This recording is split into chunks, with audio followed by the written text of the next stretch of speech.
जय हिंद दोस्तों, आपका अपना YouTube चैनल सफल इंस्टीट्यूट में स्वागत है। यहाँ से हम एमपीजी की क्लासेस कंटिन्यू कर रहे हैं, जो कि हमारी भौगोलिक स्थिति पार्ट फर्स्ट जो हो चुका है। आज जो है भौगोलिक स्थिति का ही सेकंड पार्ट है। आप लोग अगर हमारे फर्स्ट पार्ट को नहीं देखे हैं तो आप उसका हम लिंक डिस्क्रिप्शन बॉक्स में दे देंगे, आप वहाँ से क्लासेस को कंटिन्यू कर सकते हैं। और आप लोगों को बहुत बहुत धन्यवाद, क्योंकि आप लोगों का अच्छा रिस्पांस आ रहा है। तो अगर आपका ऐसे सपोर्ट रहा तो और हम क्लासेस को कंटिन्यू अच्छे तरीके से कर पाएंगे। तो इसी की क्लास हम आज शुरू करते हैं। तो आज की जो टॉपिक है, जो भौतिक स्थिति के अंतर्गत हमारे मध्य प्रदेश को कई भागों में बांट के पढ़ा जाता है या बांटा गया है। तो मुख्यतः 3 भागों में बांटा गया है, जो मध्य उच्च प्रदेश, दूसरा है सतपुड़ा मैकल और पूर्वी पठार की। तो अगर हम बात करें तो इसको जो बांटा गया है, तो यहाँ की जो जलवायु है, जनसंख्या है, उद्योग है और यहाँ की भौतिक संरचना कैसी है, इस आधार पे इसको डिवाइड करके पढ़ा जाता है। तो आज हमारी क्लास सिर्फ इतनी ही रहेगी कि कौन सा एरिया है या जिसको बांटा गया है किस किस क्षेत्र में है, आज हम इसके बारे में जानकारी लेंगे। जो आगे की क्लास है हम कंटिन्यू एक एक करके पढ़ेंगे। तो हम देख लेते हैं जो भौतिक संरचना की दृष्टि 3 भागों में बांटा गया है। पहला मध्य उत्तर प्रदेश, बघेलखंड या पूर्वी पठार और सतपुड़ा मैकल श्रेणी। तो आपको बता दें कि जो ये पूरा हमारा मध्य प्रदेश है, इसको जो 3 भागों बांटने का कारण है कि जो इनके क्षेत्र है एक अलग तरीके से या अलग पठारी भाग है या जो जैसे भी है उस अनुसार में बांटा गया है। तो सबसे पहले हम अगर यहाँ पे देख लें, मध्य उच्च प्रदेश जो हमारा है, उसके अंतर्गत मध्य भारत के पठार मालवा, नर्मदा, बुंदेलखंड और रीवा पन्ना का पठार। तो अब हम ये देख लेते हैं कि ये सिर्फ चीजें हमारे मध्य प्रदेश में कहाँ पे है। तब तो हम इसके बारे में आगे की क्लासेस करेंगे। तो कम से कम अगर हम ये बोल दें कि मालवा क्षेत्र है, तो कम से कम ये चीज तो हमें पता चले कि कहाँ पे है। तो यही चीज हम आज पूरा का पूरा मैप में देखते हैं। तो जो हमारा पहला मध्य उच्च प्रदेश, इसको इसलिए बात इसके अब ये बोलेंगे कि 5 इसके अंतर्गत 5 है, तो इसमें 5 क्यों है। तो आप बता दें कि जो मध्य उच्च प्रदेश उठा हुआ जो भाग है हमारा, उसमें भी अलग अलग क्षेत्र में, इसलिए अलग अलग भागों में इसको बांट के पढ़ते हैं। पढ़ने में हमको आसानी भी होती है, इसलिए हम इसको इस तरीके से पढ़ते हैं।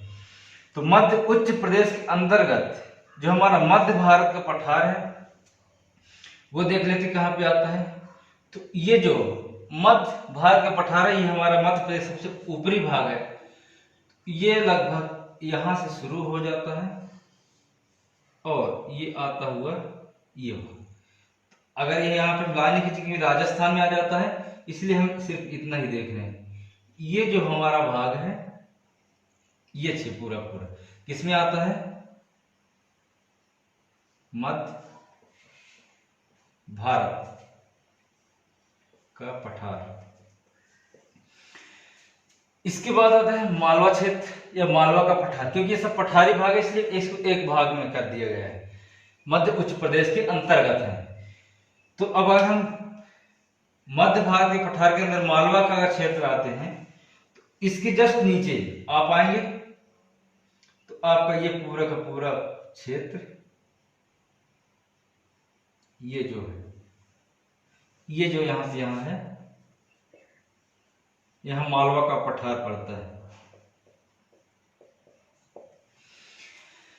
फिर आएंगे नर्मदा सोन घाटी, जस्ट इसी के नीचे आएंगे तो हमारा नर्मदा सोन घाटी, ये पूरा का पूरा भाग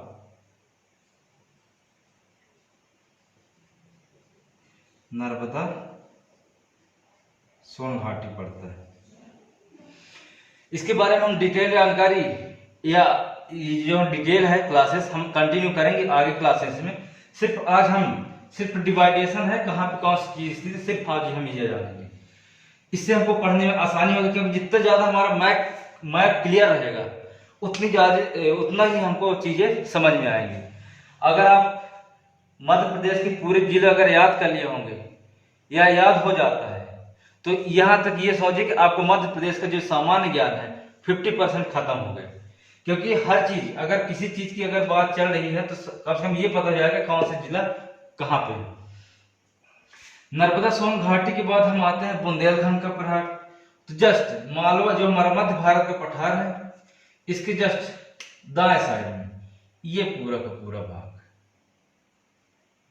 ये जो भाग है ये वाला, यहां से आधा जो ये इसमें आता है, क्योंकि बीच में ये हमारा उत्तर प्रदेश है, इसीलिए ये ऊपरी भाग और ये भाग हमारा किस में आता है, बुंदेलखंड का पठार। यहां पे लिख देते हैं बुंदेलखंड पठार। फिर इसके बाद आते हैं हमारा, इसी के अंतर्गत आता है रीवा पन्ना का पठार। जस्ट बुंदेलखंड के आगे रीवा पन्ना का पठार है। ये आपका ये पूरा का पूरा ये एरिया है रीवा पन्ना का पठार। फिर इसके बाद पूर्वी पठार या बघेलखंड का पठार। पूर्वी पठार या बघेलखंड का पठार आपका ये जो सबसे पूर्व में है, ये चीज यहां से आता है, ये हमारा बघेलखंड कहलाता है। बघेलखंड का पठार, बुंदेलखंड यहां है और बघेलखंड यहां है। ये हमारा बघेलखंड हो गया। अगला है सतपुड़ा मैकल श्रेणी। सतपुड़ा, इसमें जो एक बचा हुआ भाग है सबसे नीचे का, यही हमारा सतपुड़ा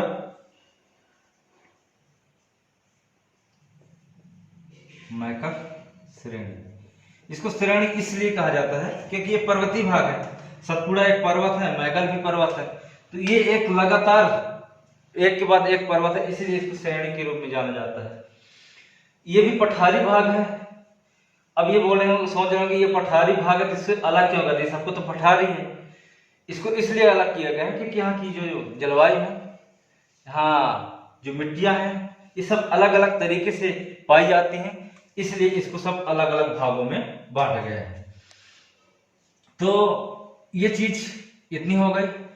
अब अगर हम इसी से जैसे क्वेश्चन बन जाते हैं कि इनमें से कौन सा जिला बघेलखंड पठार के अंतर्गत आता है, तो अगर मान लीजिए 4 ऑप्शन है, कुछ इधर के हैं, एक आध इधर का दे दिया। जैसे मान लीजिए आपको दे दिया सिंगरौली या रीवा दे दिया, और बाकी के है कुछ जिले यहाँ के यहाँ जिले दे दिए, तो पूछ देगा बघेलखंड का पठार कौन सा है।